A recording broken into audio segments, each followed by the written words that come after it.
Howdy nerds! Another video! You guys proud of me? I am like on a full week streak of doing videos for this channel. So I have a few things to talk about today. I said it would be my last video talking about Pokemon. I'm going to break that streak already, and I'm going to talk about Pokemon again because is everyone else's feed on YouTube just blowing up with how to invest in Pokemon, or how to start a Pokemon channel to sell cards, or how to, which next set's going to go to the moons? Guys, I am just terrified now. At first I was worried, now I am terrified that Pokemon is just being Dutch tuliped like no other. There has to be a good equilibrium between people that just want to buy and consume the products and people that want to quote-unquote invest in the hobby. And I am to the breaking point here where I think there's just too many cooks. It cannot support this amount of people that are just going to get things graded and put things in slabs and sell. Everyone and their dog wants to be a Pokemon shop right now. Last time this happened, I remember this was like how Magic happened about 2017, where everyone started a store. Everyone was selling on TCG Player. Everyone decided to turn their hobby into a job. And regardless of what my opinions are about how much consumption there is with Pokemon, it cannot support this many sellers. I don't care what demographic or what item is being sold. It's like everyone that owns a car is wanting to be a car dealership now. So I am selling out of all of my Pokemon into this bubble once it spikes. I still think there is probably, I'm going to say, tax return season. So if I were you, I would get into Pokemon right now and, hoard what you can. But I would get out of it by tax season next year because typically speaking in a TCG world, Christmas and then into tax season is typically where the buying sprees happen. And then we go into a lull, what we call the summer lull into the market. So I don't know, guys, regardless of what you feel about Pokemon, maybe it's the best thing in the entire world. Can you really justify, can it really support this many? Just go on YouTube and type how to invest in Pokemon or how to sell cards. How to sell Pokemon cards. And of course, those videos have existed before. I'm not saying that this sort of thing has not existed. I'm telling you the last week, the last month, just check how many of those are out. We are getting into Dutch tulip zone here where it's just, there's no way, no how any market could ever support this amount of sellers. So it's going to cause a buying spree and I'm going to sell into it. I think it's a great time to get out of Pokemon. So all of this stuff will go up. So if you're a patron, I'll probably, if you want to buy into this just for, again, if you want stuff for your collection too, now, like, it's not going to crash for a while. It's going to actually cause a massive bull run on Pokemon products. And I think everything from the Sword and Shield and Scarlet and Violet era is just going to go through the roof. And that is the time to sell off. If you actually look at things like Unified Minds, like that era of product, those, like, everyone keeps talking about what a great investment Pokemon is. This is what typically happens with Pokemon. It will go up, it'll have these massive spikes, but then it stays plateaued for a long time. So if you see anything that is not Scarlet and Violet or Sword and Shield, most of those things plateaued years ago and haven't really gone up too much in the last couple of years. The things that have gone up are newer age booster boxes as people start to get into this whole flipping spree. Again, I want to say collecting, but I really don't think people are collecting Pokemon. It is my observation that this is the type of feed that I'm getting.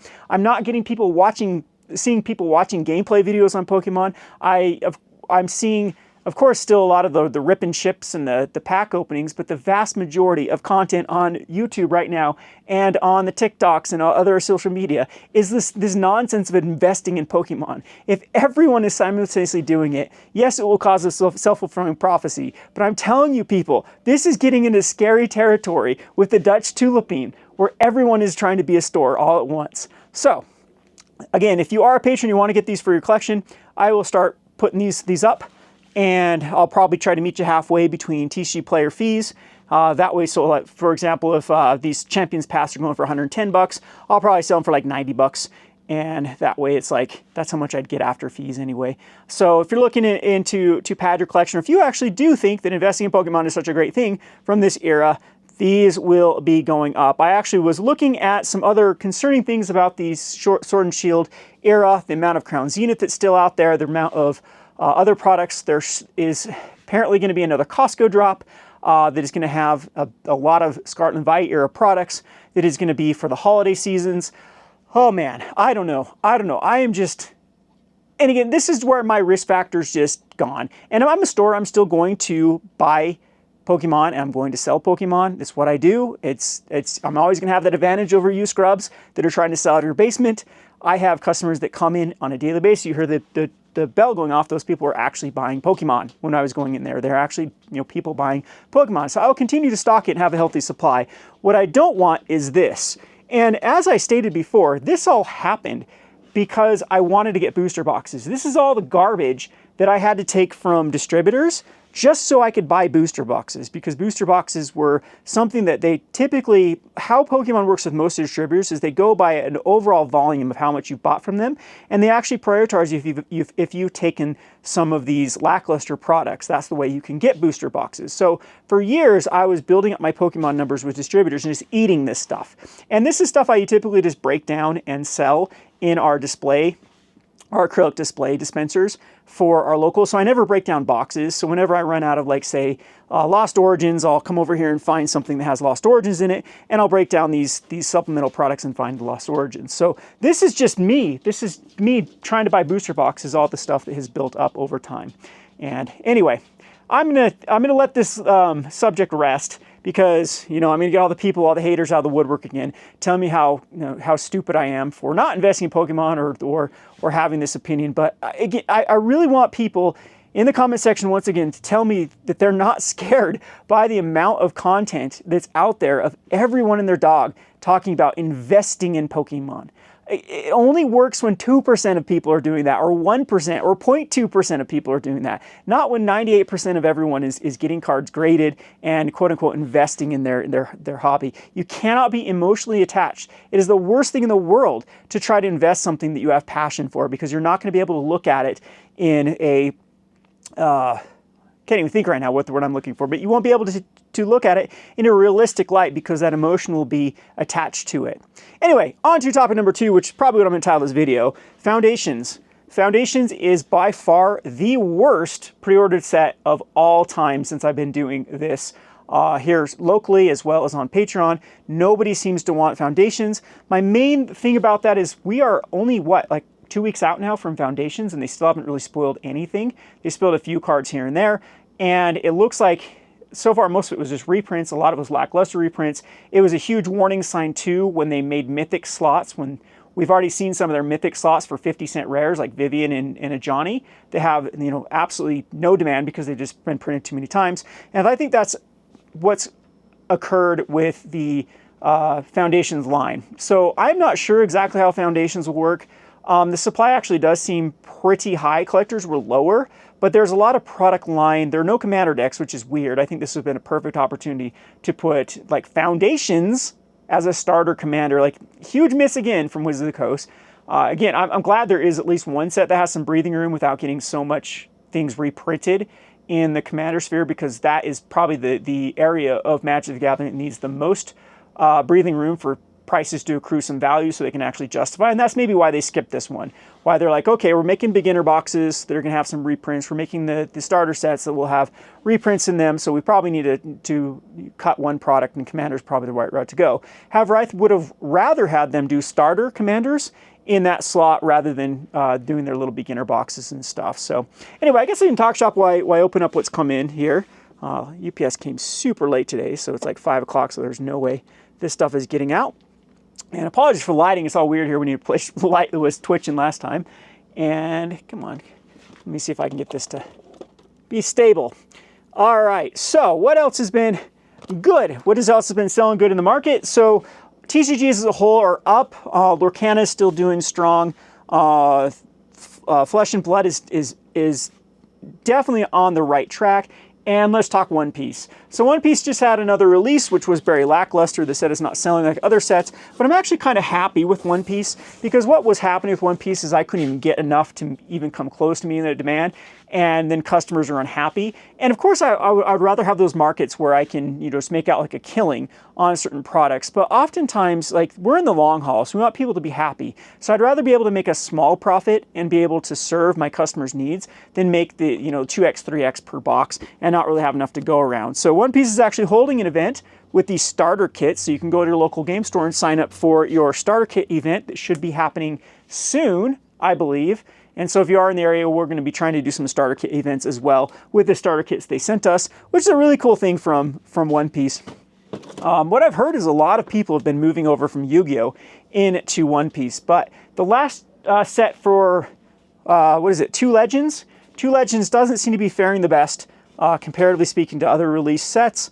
But again, it still is above distributor price, so I'm not going to complain about something like One Piece that Pokemon and Magic have been worse at releases than things like One Piece as far as the spread between distribution price and price I can sell it on the open market. So it's still like definitely down from its height, One Piece is, but it's still a very, very robust. If you actually check out the TCG Player sales data, you're still selling 20, 30 boxes. You're still comparatively selling the same amount that like things like Lorcana or even things like Magic are selling per day on any given set. So as a whole, of course, those lines are bigger, but individually speaking with new set releases, One Piece is doing quite well. So got some One Piece in. It will be fun to do this starter kit event for people that are interested in One Piece. I've played One Piece one time, so I actually need to learn it again. And what is in here? Okay, so this is just some pre-release packs that someone ordered. So this is another thing I want to tell people that I've noticed is pre-release packs used to stay at distribution level for quite some time. The only pre-release packs I can get now with any sort of volume are going to be Outlaws of Thunder Junction, Murders of Karlov Manor, and Duskmourn. Even things like Bloomburrow are very tough to get at this point. So we're seeing the market actually absorb those type of products a lot better than it used to, or the more obvious thing is that Wizard Coast isn't printing them in as high as quantities as they were during the 2020 era. So if you are looking for products long-term that do age well, I'm a huge fan of bundles and pre-release kits. I think that they actually do sell by volume comparatively. Like, it's not, you find buyers for them. It's not like you have to sit on these products forever.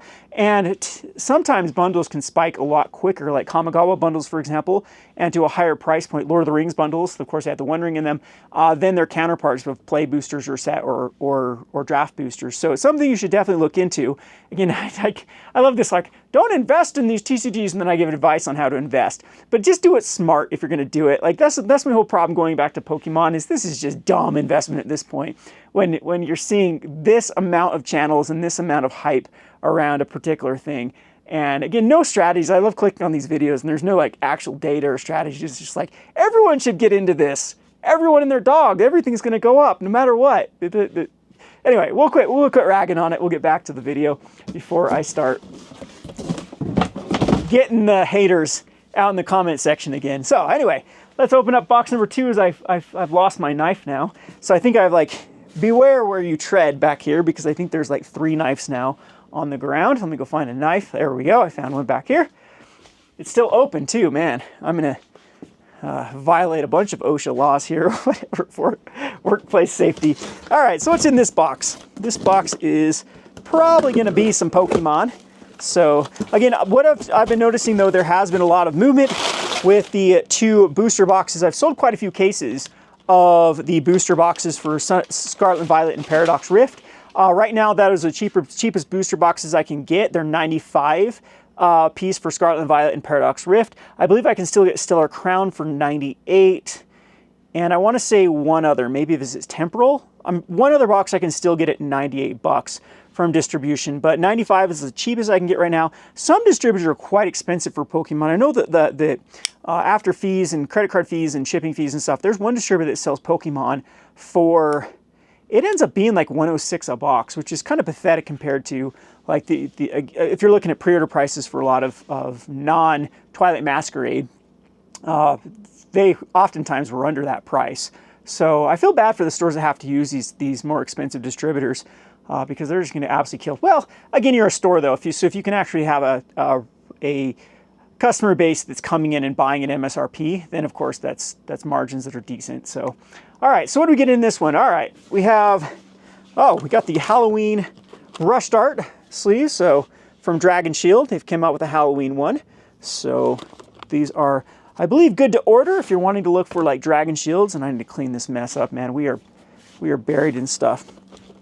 Things that have been selling quite well which I do agree with. This is the type of quote-unquote investing you should be getting into, is products that are still lower than their original distributor cost. So this is the type of product that I like. I like I think the scenario that makes more sense to me is a product recovering back to its wholesale cost than another set, you know, going up 40-50%. So I do like Dominator Remastered a lot. I can't remember the prices on draft boosters and collectors right now, but they're still under the cost of distribution. And there's some good stuff in Dominator Remastered. Isn't that where Force of Will is? So Ravnica Remastered recovered a lot quicker than anyone thought. I think Dominator Remastered is going to follow suit. It did get printed a lot, so there is that little bit of warning. The Dominator Remastered had a lot more supply out there than Ravnica Remastered, but I still think it's a good set long-term to get in on. Again, that's why if you want to talk about a tried-tested and true market of where, you know, reprints have occurred for 30 years and the market is still recovered, that is Magic the Gathering. Magic the Gathering is something that you don't have to, you're not looking for these insane gains. It's this nice, steady gains year to year. And if you know what you're doing, that's why, of course, I prefer this market over Pokemon, is if you do know what you're doing, there is a lot more of an angle that you can take than just the Pokemon of having these booms and busts. So anyway, let's let this topic die for once. All right, what else we got in here? We got some more. Looks like, okay, so Baldur's Gate, talking about a set that was absolutely terrible. Isn't everyone kicking themselves for not buying things like Baldur's Gate? These still are, now they're at distribution price. So distributors have marked them back up to where they should have been, but this set is still flying off the shelves. I wouldn't be surprised if this is like the most printed set of all times with Wizards of the Coast. It had a horrible reception, but after that, this is probably the product I've sold the most out of any product. Between this and Modern Horizons 2, I would say, would be the most amount of product that I've ever sold for a particular line would be Baldur's Gate. So, yeah, I mean, the vast majority of it, I lost a ton of money. Let's put this out there. I lost tens of thousands of dollars on Baldur's Gate when it first was released. This is something that, and I still think I made the right call just to unload it for a loss. Because it was kind of the worst time for a little bit of history. It was when I was trying to make a move where I had some excess capital, and like every set before Baldur's Gate had just been a knock out of the park, and I was trying to build my numbers with distributors, and typically like I'd have so many orders after the pre-order that I'd be like, okay, it's gonna sell. So I can just over order, and with a couple weeks, couple months, I'd be able to unload my inventory. And that Baldur's Gate is when the Magic market absolutely crashed. And I remember just having to unload it for a loss at Baldur's Gate at that point because, you know, I could buy it from distributors for that price. So if I really wanted to, I might as well sell it, and if I needed a reorder, I could just reorder at that cost. But it did end up having a pretty big setback for us here because I did overorder and I did have to take a loss on it. But since then, I've sold a ton of Commander Legends Baldur's Gate, and it's just crazy because I always think that the demand for this is going to finally start to wane, but it just seems to keep picking up for this particular set. So it might actually age well where people look back at it and think it's not as a terrible set as it once was. I think the major problem with Commander Legends or Commander Baldur's Gate was that Commander Legend was so well received that people thought that it was kind of like the Jumpstart debacle where they just slapped Jumpstart on an inferior product because everyone loved the original Jumpstart.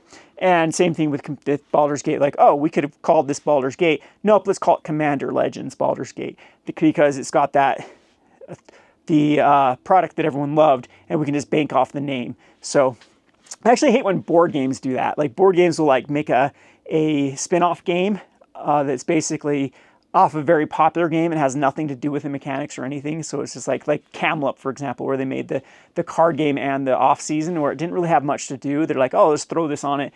This is a bestseller game, so let's throw it on a lackluster game and it will sell. So anyway, where was I? As I am in a rambly mood. Need to stay off the caffeine, Kevin. All right, what is in here? These are heavy boxes.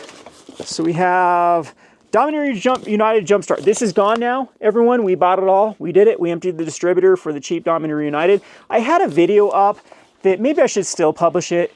The problem was I was going to publish it because I was going to show people you could make money on Dominator United Jumpstart. You actually can't lose on Dominator United Jumpstart for the price I got in on because of just the amount of the buy list price on average per pack that you open from Jumpstart from using Card Kingdom prices was actually more than you paid from distribution. So it just actually took some work of breaking down product, and you'd actually be ahead. And if you open something like a shoulder, you're way ahead. So anyway, the water's under the bridge with this one though, because we bought out, I think between me and other stores that were doing this, that we bought out this particular distributor for the cheap Dominator United Jumpstart boxes. So unfortunately, these are no longer available.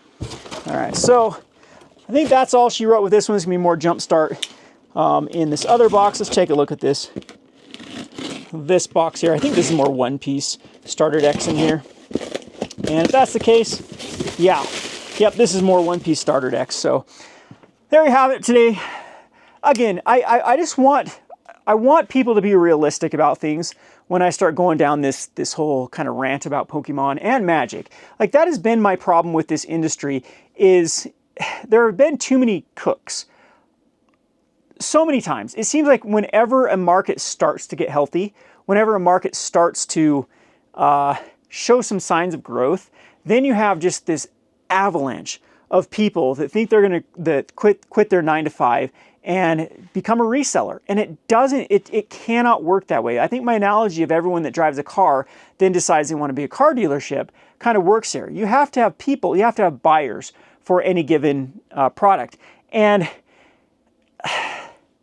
that's kind of where I'm at with why I'm still a lot more bullish on Magic the Gathering than I am on Pokemon, is the vast majority of people that I keep seeing purchase Pokemon are into this whole, I'm going to resell it.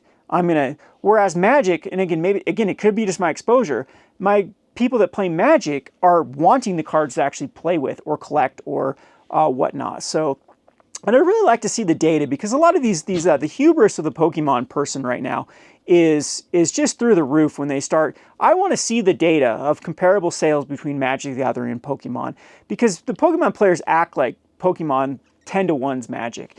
And for my experience of owning a store, and most of the people that I talk about, other store owners, is Magic is the big breadwinner, and then Pokemon is, I mean, at times it's the big sales, but there have been some really, really lulls in Pokemon. So if you were going to just be like an exclusive Pokemon shop, or if you're going to make your business model more on Pokemon, then you'd really have to ride through those times when Pokemon markets are awful. And you don't have like the ecosystem, I guess you do if you're really buying and selling and trading Pokemon cards, of what I've always loved about stores is you can become the ecosystem for cards, so where then people like want to draft and they don't have the money to draft, they'll trade in cards to draft, or they draft and they don't want their cards and trade that in. And that's where it makes them actually really good profit margin. That's when I sometimes become a little bit insulting to the people that are, trying to do this more full-time online. You don't have that advantage that stores do. Yes, we have to pay the overhead,